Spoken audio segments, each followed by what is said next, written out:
할렐루야. 우리 좌우 옆분과 인사 나눕니다. 사랑합니다. 축복합니다. 인사합니다. 예, 이제 그 새생명 전도 축제가 이제 얼마 안 남았습니다. 그리고 특별 새벽 기도회가 오늘 마치고 오늘 금요 기도회를 마무리하게 됐는데요. 우리가 지금까지 모든 기도와 준비했던 것들은 내가 했지만 그 결과는 하나님이 하신다라는 것을 우리 믿으셔야 될 줄 믿습니다. 작년에는 정말 우리가 열심히 다 했지만 우리가 좀 부족함이 많이 있었던 것 같습니다. 그런데 하나님의 은혜로 작년에도 결신이 됐는데요. 그 비록 적은 인원이지만은 그분들은 지금 어머니의 기도에도 나오고요, 열심히 기도 생활하고요. 그래서 지금 전도하신 분이 얼마나 지금 더 은혜가 돼가지고요, 충만해 있는 상태입니다. 그래서 우리가 전도해서 한 사람 영을 데려오면요, 이분이 믿음으로 자라나고 믿음으로 성장하는 모습을 보면서 바울은 그래요. 내가 너를 보니 너는 나의 면류관이다. 내가 전도해서 네가 믿음으로 거듭나고 새 생명을 얻었으니 나는 하나님 나라에서 면류관이다. 너의 면류관이다 라고 이렇게 얘기한 것처럼 우리가 면류관을 많이 얻을 수 있는 우리 모두가 될 수 있기를 바랍니다. 자, 우리가 새벽에 말씀을 좀 전한 적이 있는데요. 이스라엘 백성들은 너무나도 여러분 잘 아시다시피 아브라함에게 이미 오래전에 이야기하셨던 것처럼, 언약으로 말씀하신 것처럼 너의 훗날에 모든 자손들이 400년 동안 이방인의 객이 될 것이다. 이방인의 객이라는 것은 바로 노예가 될 것이다 라고 바로 아브라함의 후손들에게 말씀했단 말이죠. 근데 말씀한 대로 아브라함, 이삭, 야곱이 죽고 야곱의 자손들이 이제 70명이 애굽으로 이제 이 집단 이민을 하죠.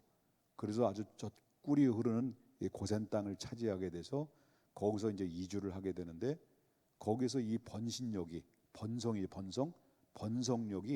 대단한 번성을 가져가지고요, 엄청난 인원이 생기게 됐습니다. 70명이 400년 만에 약 200만 명의 인구가 늘어나게 됐죠. 대민족이 된 거죠. 그래서 이 모세에 의해서 이끌려서 드디어 이제 400년 만에 나오죠. 그래서 나와서 그 홍해를 거르고 그리고 통과하여서 40년 동안 광야 생활을 하나님의 인도함을 따라서 이제 행하시고, 그리고 드디어 모세가 그 요단강, 그 약속의 땅 가나안 땅의 목전 앞에서 하나님 앞에 부름을 받아요. 그리고 나서 이제 모세가 죽고 그 모세를 대신할 지도자를 세웠는데, 그 지도자가, 그 이스라엘은 기라성 같은 장로 70명이 있고, 그러면 아론과 나답과 아비우라고 하는 그 장로 제사장 3명이 걸쭉한 사람들이 있는데, 이 사람들을 다 제껴놓고 신분으로 볼 때, 이름으로 볼 때, 모든 면으로 볼 때 지극히 연약한 그런 여호수아를 하나님이 그 이스라엘의 지도자로 세웠습니다. 그리고 성령이 그에게 임합니다. 그리고 하나님이 그와 함께 하십니다. 그러니까 그렇게 이 기라성 같은 아주 짱짱한 그런 장로들과 그리고 제사장들이, 그리고 백성들이 여호수아의 말에 순종을 하고 순복하고 리더 앞에 그리고 복종을 하는 그런 역사들이 있었는데, 그 위에 누가 함께 하셨냐면 여호수아와 하나님이 함께 하셨기 때문에 그 권세가 그에게 임했다는 거예요. 그래서 드디어 이제 요단강까지 앞에 두고 이제 여호수아가 모세를 대신해서 바톤을 받아가지고 이스라엘을 이끌고 가나안 땅에 들어가야 될 이런 막중한 사명이 이제 눈앞에 돼 있죠. 그 드디어 이제 바로 요단강 앞에 놓여왔던 거죠. 자, 요단강에 딱 왔는데, 요단강에 왔지만은 가장 중요한 것은 가나안 땅에 들어가려고 하는데 가장 걸림돌이 뭐냐면 요단강을 넘어야 되는 거예요. 요단강을 넘지 못하면 가나안 땅을 밟지를 못하거든요. 그런데 요단강을 건너기 위해서는 반드시 하나님이 여호수아에게 세 가지 명령을 내려요. 그 중에 첫 번째는 바로 뭐냐면 언약궤를 뒤를 따라라. 언약궤의 뒤를 따르라. 백성들에게 너희들은 언약궤의 뒤를 따르라는 명령을 내려요. 그러면 그 언약궤 안에는 뭐가 들어있습니까? 만나와 아론의 쌍난 지팡이와 모세의 십계명이 안에 들어있습니다. 그건 뭘 의미하냐면 그 언약궤 속에는 하나님의 임재, 하나님의 임재를 상징하는 의미가 들어있습니다. 그래서 언약궤를 메고 제사장들이 먼저 바로 뭐예요? 요단강을 지나야 되는 이런 상황에 놓여 있었다라고 하는 겁니다. 그래서 절대 백성들은 언약궤에 앞서서는 안 되는 것이고요. 언약궤 저 뒤에 멀찌감치 떨어지는 상태 속에서 언약궤를 뒤를 따라서 이제 가야 되는 상황이고, 그다음 언약궤는 누가 맬까요? 언약궤는 제사장들이 매는 거죠. 제사장들이 매서 이제 가는 겁니다. 갈 때 하나님이 먼저 말씀하신 것은 절대 언약궤 앞서가지 마라, 뒤를 따라가라라는 것이고요. 두 번째로 말씀하시는 것은 너희는 스스로 성결하라고 말합니다. 성결하라. 스스로 성결하라. 그러니까 가나안 땅에 들어가려면 스스로 성결하지 않으면 안 된다는 전제 조건이 그 안에 들어 있었고요. 그다음에 세 번째는 바로 이 모든 지도자들은 먼저 본을 보이라는 겁니다. 본을 보인다는 것은 백성들 앞서 행하라는 겁니다. 백성들이 바라보는 가운데서 먼저 앞서 행하라. 그건 뭘 의미하냐면 제사장들은 하나님의 언약궤를 메고 앞을 향해 나가라는 겁니다. 그러니까 이 지도자라고 해서 바로 평신도들을 앞에 내보내고 백성들을 내보내고 자기는 뒷짐지고 구경만 하고 자로 우로 점점 더 이쪽 줄 맞춰 뒤에서 이렇게 지시하는 것이 아니라 먼저 지도자는 본이 되라 하는 거예요. 본이. 그런 말씀하셨습니다. 본이 되라. 자, 이제 본이 되라는 이 세 가지 말씀을 하시고 난 다음에 드디어 이제 하나님의 말씀대로 그들은 순종하게 되죠. 그 명령에 따라 움직이게 되는데, 그런데 이 제사장들이 언약궤를 메고 정말 이제 백성들 앞에 갑니다. 가가지고 요단강의 물을 제사장이 발로 밟아요. 발을 담궈요. 언약궤를 맨 제사장들이, 그 언약궤를 맨 제사장들이 요단강에 발로 담그는 순간에 어떤 일이 벌어졌냐면 물이 위에서 내려오는 물이 하나님이 그 물을 막으신 겁니다. 막으셔가지고 멀리 있는 저 변두리에, 다시 말한다면 그 멀찌감치 앞에 흐르고 있는 물을 막으시고, 그 막으신 물을 따로 양 사이드로 오는지 어쨌든 하나님이 사이드로 이렇게 물을 옮긴 거예요. 옮겨가지고 변두리 쪽에, 성경에 보니까 변두리에 그 물을 몰아넣은 겁니다. 그리고 그 밑에는, 그 물을 막아놓은 밑에는 점점 시간에 따라서 이제 물이 마르지요. 물이 마르게 되고, 그다음에 뽀송뽀송한 가운데 제사장들이, 언약궤를 맨 제사장들은 그 요단강 정 가운데 딱 서 있어요. 멈추라고 해요. 그 요단강의 가운데 언약궤를 맨 제사장들은 맨 채로 서 있는 상태 속에서 모든 이스라엘 백성들은 그 마른 그 요단강을 건너게 되죠. 유이 건너게 된 이런 기적 같은 일들이 벌어지게 됐다라고 하는 것입니다. 그렇기 때문에 이 요단강을 건너고 나서, 그리고 나서 이제 시간이 지났습니다. 그래서 이 요단강을 지나서 백성들이 여리고 동쪽이라고 하는 그 곳에 바로 뭐냐면 길갈이라는 곳이 있습니다. 이 길갈에서 진을 치게 되죠. 그 진을 치면서 하나님이 명령을 내려요. 오늘 본문에 이제 이 말씀이 시작되는 거예요. 명령이 내리는데 어떤 말씀이냐면, 너희는 요단강에서 가져온 돌을 취해서, 그때 이제 요단강에서 가져온 돌을 지파별로 가져오라고 그랬거든요. 돌을 취해 가지고 어떻게 하라냐라고 하나님 명령이 내립니다. 그래서 이미 요단강은 건넜고 이제 점점 저 앞으로 전진해서 이제 여리고라고 하는 지역의 동쪽 방향으로, 거기 길갈이라는 곳에 이스라엘 백성들을 전부 다 진을 치게 합니다. 그래놓고 나서 이제 요단강에서 가져온 돌을 가지고 하나님이 어떻게 하라고 명령을 내리는데, 자, 오늘 본문에 한번 보겠습니다. 4장 21절 다시 보겠습니다. 이스라엘 자손들에게 말하여 이르되 후일에 너희 자손들이 그들의 아버지에게 묻기를 이 돌들이 무슨 뜻이니까 라고 이렇게 하거든. 아니 진짜 맨 처음부터 보겠습니다. 맨 처음부터. 자 19절 보겠습니다. 19절.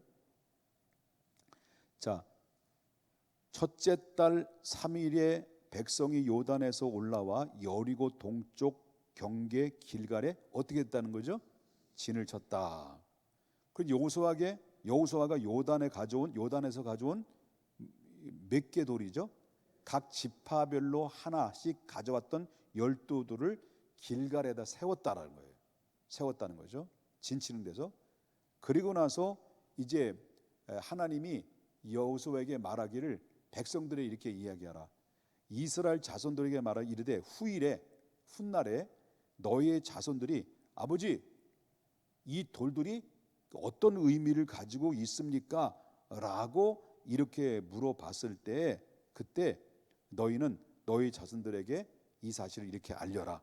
이르기를 이스라엘의 마른 땅을 밟고 요단강을 건넜습니다. 그리고 너희 하나님 여호와께서 요단의 물을 너희 앞에서 마르게 하사 너희를 건너게 하신 것이 너희 하나님 여호와 앞에서 홍해를 말리시고 우리를 건너게 하신 것 같이 하셨다라고 하는 것을 이야기하면서 이 24절에 보니까 이는 땅의 모든 백성에게 여호와의 손이 뭐라죠?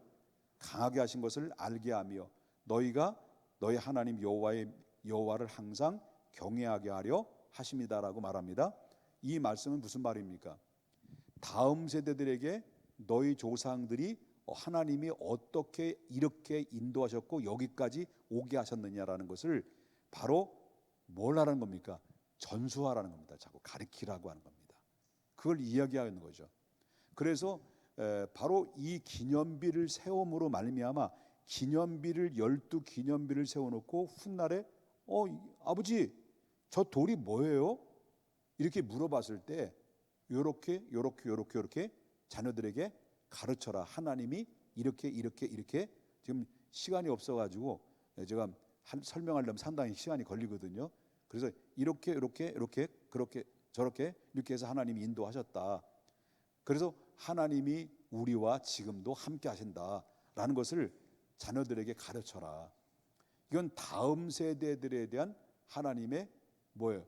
전수, 신앙의 전수를 그 모든 기념비를 보면서 각인시켜 주라고 하는 그런 말씀이죠. 그리고 오늘날 이제 우리 교회, 한국에 있는 교회 안에서도 이제는 어떻습니까? 분명히 다음 세대가 우리 함께 공존하고 살고 있습니다. 그리고 지금 출산율이 상당히 떨어져 있는 상태입니다. 그런데 지금 교회들마다 다음 세대에게 이와 같이 하나님의 기념비가 될 만한 그런 가운데서 우리 믿음의 사람들에게, 믿음의 자손들에게 뭔가 정말 마음속에 기념이 될 수 있는 하나님의 어떤 분이라는 것을 정확하게 명확하게 교육이 안 돼 있는 가운데 있다 보니까 그 교회는 청년들이 떠나가고 젊은이 다음 세대들이 떠나게 돼서 결국 어떻습니까? 다음 세대들이 뭘로 바뀌어지냐면 다른 세대로 바뀌어집니다. 믿음의 사람들이 아니라 다른 세대로 바뀌어진다는 거죠. 그래서 교회 안에 교회가 젊다라고 하는 것은 뭘 보면 어딜 보면 아냐면요, 이 찬양대 앞에 서 있는 사람들 보면 알아요. 찬양대 서 있는 교회들 보면 어떤 동영상을 보면 찬양대에 보면 한 60대 청년들이 앞에서 이 찬양을 하는 경우도 많이 교회들 상당히 많이 있거든요. 60대 청년들이. 근데 이제 교회가 이 청년들이 찬양 앞에 찬양대가 있다라고 하는 것은 그만큼 교회가 뭐 했다는 거예요. 다음 세대가 상당히 많이 있다는 의미가 있다는 거죠. 그러니까 그만큼 다음 세대의 그런 하나님의 말씀과 함께 더불어 믿음의 다음 세대에게 계속 하나님의 키우고 그들을 인도하고 지도자로 세우는 일을 교회에서 하고 있다는 증표가 바로 뭐냐면 이 성가대, 소위 말 성가대 딱 쓰면 그 성가대의 나이대를 보면 이 교회가 젊어 있는 교회구나, 또 이 나이가 좀 고령화되는 교회라는 것을 알 수가 있다라고 하는 겁니다. 그런 의미에서를 보게 되면 우리 교회를 보게 되면 아주 청년들이 참 많이 쓰죠. 40대, 50대 청년들이 아주 찬양을 아주 은혜롭게 잘 하고 있죠. 자, 우리가 다음 세대를 세우는 일에 바로 뭐냐면 하나님이 여호수아에게 주신 말씀은 후손들에게 하나님이 어떤 분이라는 것을 각인시켜요. 그래서 기념비를 세웠는데, 아니 기념비를 세우라고 하는데 요즘은 어떻습니까? 하나님의 기념비를 세워야 되는데 자기의 기념비를 세우는 사람이 너무 많다는 거죠. 자기 이름을 세우는 일에. 그 성경에 보면요, 자기의 이름으로 기념비를 세워서 저주를 받은 사람들이 몇 명이 소개되어 있어요. 그러니까 이 교회 안에도 마찬가지, 영적 원리는 성경의 원리와 똑같아요. 그러니까 이 교회 안에서도 자기 이름을 내세우고 자기 이름을 찾고 기념이 될 수 있는 그런 일들을 만들어 놓으면요, 그 사람 불행합니다. 나는 없어지고 누구의 기념비가 남겨져야 돼요? 하나님을 바라볼 때 이런 교회의 흔적을 통해서 누가 드러나야 됩니까? 하나님이 드러나야 되는 거죠. 그런데 이 사람들은 자기 이름을 자꾸 드러내기를 원하는 거예요. 자기 이름을 자꾸 드러내기를 원하다 보니까 결국 어떤 일이 벌어지냐면 결국 교회가 분열이 되고 하나님 영광 가리게 되고 그리고 자기가 주인이 되는 이런 경우가 얼마나 많습니까? 그러니까 우리는 없어지고 누가 드러나야 됩니까? 하나님의 영광이 드러나야 된다. 그러면 성경에 나오는 자기의 이름으로 기념비를 세운 불행한 사람이 있다고 하면 두 명을 꼽으세요. 구약에. 그 사람이 누구냐면 하나는 사울이고 하나는 압살롬. 디질롬이라 미안합니다. 압살롬이죠. 압살롬. 이 두 사람의 특징이 뭐예요? 두 사람 특징이 바로 뭐냐면 자기 기념비를 세웠다는 거. 한번 보겠습니다. 사무엘상 15장 12절에 이제 사무엘을 그때 당시 선지자였죠. 제사장이자 선지자였죠. 누가 이제 보고를 하는 거예요. 이 사울에 대한 보고르죠. 사무엘이 사울을 만나려고 아침 일찍이 일어났더니 어떤 사람이 사무엘에게 말하여 이르되 사울이 갈멜에 이르러 누구를 위하여? 자기를 위하여 기념비를 세우고 이렇게 나오죠. 자기를 위해서 기념비를 세웠다라는 이야기를 했단 말이죠. 그리고 이건 언제였냐면 하나님께서 이 사울 왕을 왕으로 세웠는데 처음에는 정말 겸손했어요. 사울 왕이 너무너무 겸손했어요. 그래서 자기가 왕이 되는 것조차도 너무 부끄럽다. 지극히 작은 아이다라고 이렇게 겸손했던 왕이 이제 왕이 딱 되고 나니까 완전히 180도 돌변한 거예요.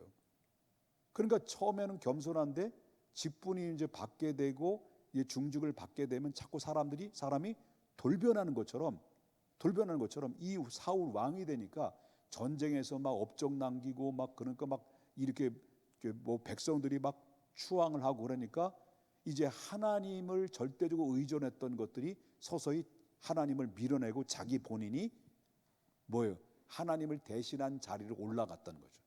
그래서 결국은 어떤 일이 벌어지냐면 자기의 이름을 그냥 아말렉과 싸우라고 하나님이 그들을 전부 다 물리쳐라고 명령을 내렸는데 그들을 물리쳤는데 바로 뭐냐면 짐승이며 사람이며 다 죽여라 라는데도 불구하고 하나님 왕을 살려놓고 짐승들 좋은 것들을 남겨놓고 불순종했단 말이에요. 거기에다 전쟁에 이겼다고 해서 내가 능력이 많다, 내가 힘이 많다 해서 전쟁 기념비를 자기 이름을 내세워서 기념비를 세웠다는 거예요.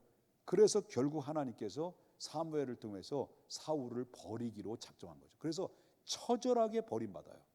처절하게. 그 다음에 누구를 그랬죠? 압살롬. 디질랜드.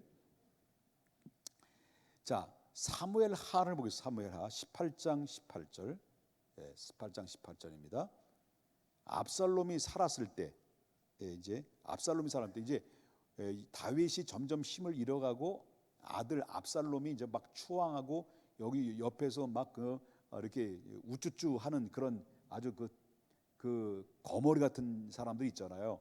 근데 그러니까 자기를 세워서 왕이 되고자 하는 마음을 갖고 이제 백성들이 자꾸 이 압살롬에게 이제 귀를 기울이게 되고 바로 거기에 굴복하고 복종하니까 자기가 뭐 다 된 것처럼 여겨가지고 이제 어떤 일이 벌어지냐면 압살롬이 살았을 때 누구를 위해서?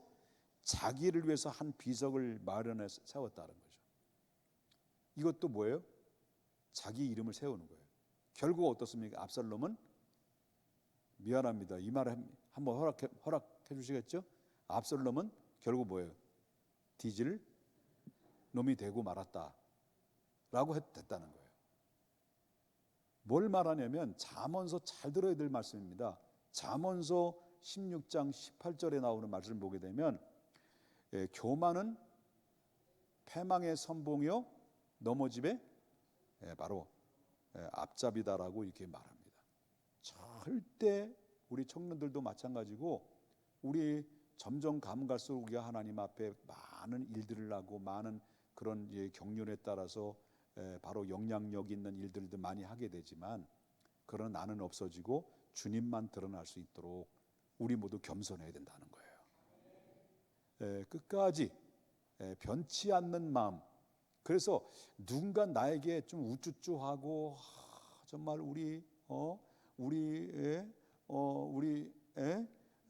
참 대단하십니다. 막 기도해 주셔서 감사합니다. 정말 이렇게 돌봐주셔서 정말 감사. 참 대단하신 것 같아요. 막 그럴 때 가능성이 뭐냐면 교주가 될 수 있는 가능성이 참 있는 사람 꽤 있어요. 그러니까 우쭈쭈 할 때 아이고 우리 구역장님, 아이고 우리 뭐 장로님, 아이고 우리 권사님, 신령해. 이렇게 할 때 자기를 이름으로 기념비를 세우지 마라. 절대 복 못 받아요. 절대 복 못 받는다. 복이 아니라 복이 멀리 멀리 갔더니 처량하여 결국 어떻습니까? 초라한 인생으로 마감을 하는 그런 경우가 있으니 절대적으로 우리는 겸손해야 된다라고 하는 것을 염두에 두고 있어야 된다. 그래서 이거를 바라볼 때마다 하나님이 하셨지요, 하나님의 은혜지요, 하나님의 축복이었죠, 하나님의 인도함이었죠, 하나님의 사랑이었죠, 하나님의 국률함이었죠 라고 하는 하나님의 은혜에 대해서 겸손하게 감사하면 감사할수록 뭐예요? 더 하나님의 축복이 그에게 더 임하게 된다라고 하는 것을 보게 된다라는 거죠. 그러면 이제 마지막으로 그럼 하나님이 왜 기념비를 세우라고 하는 이유가 뭐냐? 두 가지를 말씀하셨어요. 왜 기념비를 세우라고 하시느냐? 두 가지를 말씀하시는데 하나는 하나님이 강하시다. 하나님은 전능하신 하나님이다라는 것을 바로 뭐냐면 모든 세계 가운데 하나님보다도 능하신 분이 능한 존재가 없고 오직 전능하신 하나님 외에는 없다라는 것을 바로 후손들에게 뭐예요? 각인시켜주기 위해서인데 24절을 다시 보겠습니다. 이는이라는 말이 뭘까? 이는 기념비를 세우게 하는 이는, 그죠? 이유는 그 얘기잖아요. 그는 땅의 모든 백성에게 뭐를요? 여호와의 손이 강하신 것을 어떻게 하게 했어요? 알게 하게 했어요. 교회가 여기까지 오게 된 것은 하나님의 은혜입니다. 여러분과 저가 함께 만나서 믿음 안에서 그리고 가정 안에서 이렇게 평안하고 기쁘고 행복하게 신앙생활할 수 있는 것은 하나님의 은혜인 것을 믿으셔야 될 줄 믿습니다. 출애굽기 6장 1절에도 이런 말씀, 여호와께서 모세에게 이르시되 이제 내가 바로에게 하는 일을 내가 보리라. 강한 손으로 말미암아 바로가 그들을 보내리라. 강한 손으로 말미암아 바로가 그들을 땅에서 쫓아내리라. 누구의 강한 손으로? 하나님의 강한 손으로. 출애굽기 13장 9절에 나오는 말씀인데 하반절에 보니까요, 여호와께서 강하신 손으로 너를 애굽에서 인도해 내셨다. 여기도 뭐가 나와요? 강한 손 나와요. 강한 손. 하나님의 강한 손. 그래서 보십시다. 뭐라고 말합니까? 문제 있고 두려움이 있고 그리고 두려움이 있고 그리고 두려움이 있고 이런 분들에게 주님이 이사야는 뭐라고 말합니까? 두려워하지 마라, 놀라지 마라. 나는 너의 하나님이라. 나의 의로운 손으로 너를 붙들어 주리라. 참으로 내가 너를 도와주리라. 하나님의 손은 강하십니다. 그분을 의지해야 된다는 거죠. 그리고 또 한 가지, 시편의 81편 10절에 보니까 나는 너를 애굽 땅에 인도해낸 여호와 내 하나님이니 내 입을 크게 열라. 그러면 내가 채우리라. 우리 하나님 앞에 입술을 열어 크게 열어 하나님 앞에 믿음으로 간구하고 기도할 때 하나님이 채워주신다라는 겁니다. 이 말씀을 믿으셔야 될 줄 믿습니다. 그리고 하나님이 기념비를 세우라는 마지막 두 번째는요, 하나님을 경외하게 하기 위해서는 거죠. 자, 24절 다시 보겠습니다. 이는 땅의 모든 백성에게 여호와의 손이 강하게 하신 것을 알게 하며, 또 뭐라고 그랬습니까? 너희가 너희 하나님 여호와를 항상 경외하게 하려 하심이라. 그렇습니다. 두 가지를 말합니다. 두 가지인데 우리는 이 믿음을 가져야 되는데, 하나는 하나님, 전능하신 하나님이 그 손으로 나를 이끌어 주십시오. 전능하신 하나님의 손길로 인해서 여러분, 우리 이 시간 기도할 때 우리 중앙교회 다음 주에 돌아오는 주일날 새생명 축제에 정말 어둠의 영들이 그 주변에 둘러싸이는 어둠의 영들이 떠나가고 강력한 손길로 이끌려서 우리가 전도하고자 하는 태신자들이 주님 앞에 돌아올 수 있도록 인도해 주시옵소서라고, 그래서 하나님 앞에 은혜를 우리에게 허락해 주시면서 우리의 능력을 주시옵소서라고 하나님 앞에 기도해야 될 줄 믿습니다. 걸어가시